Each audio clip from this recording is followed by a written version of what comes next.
11 जून 1993 को पंजाब के मानसा जिले के छोटे से गांव मूसा में एक साधारण किसान परिवार में एक बच्चे का जन्म हुआ। नाम रखा गया शुभदीप सिंह सिद्धू। किसी ने नहीं सोचा था कि यही बच्चा आगे चलकर पूरी दुनिया में सिद्धू मूसेवाला के नाम से जाना जाएगा।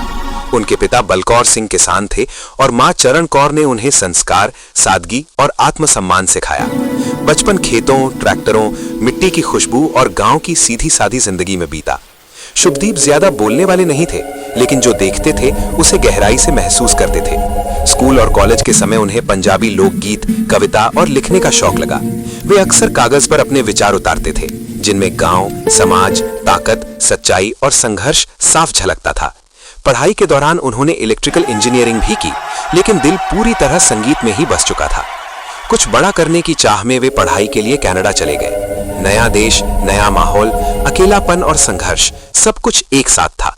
वहीं उन्होंने प्रोफेशनल म्यूजिक सीखा और अपने लिखे गानों पर काम शुरू किया। वे चाहते थे कि उनका संगीत सिर्फ मनोरंजन न हो, बल्कि उनकी मिट्टी और सच्चाई की आवाज बने। लंबे संघर्ष के बाद 2017 में उनका गाना सो हाई रिलीज हुआ और यहीं से सब कुछ बदल गया। ये गाना युवाओं के दिलों से सीधे जुड़ गया और सिद्धू मूसेवाला एक नई पहचान बनकर उभरे।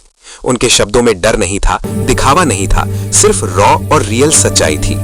इसके बाद Issa Jatt, dollar, just listen, same beef, legend और 295 जैसे गाने आए, जिन्होंने उन्हें पंजाबी म्यूजिक का सबसे अलग और बेबाक चेहरा बना दिया। उनके गाने सिस्टम पर सवाल उठाते थे, युवाओं को आत्मसम्मान सिखाते थे और गांव किसान की शान को दुनिया के सामने रखते थे। वे सिर्फ गायक नहीं थे, वे अपने गानों के लेखक भी थे। इसलिए उनकी हर पंक्ति में उनकी सोच और अनुभव झलकता था। अंतर्राष्ट्रीय स्तर पर पहचान मिलने के बाद भी उन्होंने कभी अपने गांव को नहीं छोड़ा और हमेशा कहते रहे कि वे चाहे जितने बड़े हो जाएं, उनकी जड़ें मूसा गांव में ही रहेंगी। साफ और बेबाक बोलने की वजह से वे कई बार विवादों में भी आए। कुछ लोगों ने उनके गानों पर सवाल उठाए, लेकिन सिद्धू कभी पीछे नहीं हटे। उनका मानना था कि कलाकार का काम सच दिखाना होता है, न कि सबको खुश करना। 2021 में उन्होंने राजनीति में कदम रखा, ताकि वे सिर्फ गानों से नहीं, सिस्टम के अंदर जाकर भी आवाज उठा सके। 2022 का चुनाव उन्होंने लड़ा, जीत नहीं मिली, लेकिन युवाओं को यह संदेश जरूर मिला कि बदलाव के लिए मैदान में उतरना जरूरी है। 29 मई 2022 को सिद्धू मूसेवाला का जाना पूरे देश और दुनिया के लिए एक गहरा झटका बन गया। पंजाबी संगीत ने अपनी सबसे निडर आवाज खो दी, लेकिन उनका असर कभी खत्म नहीं हुआ।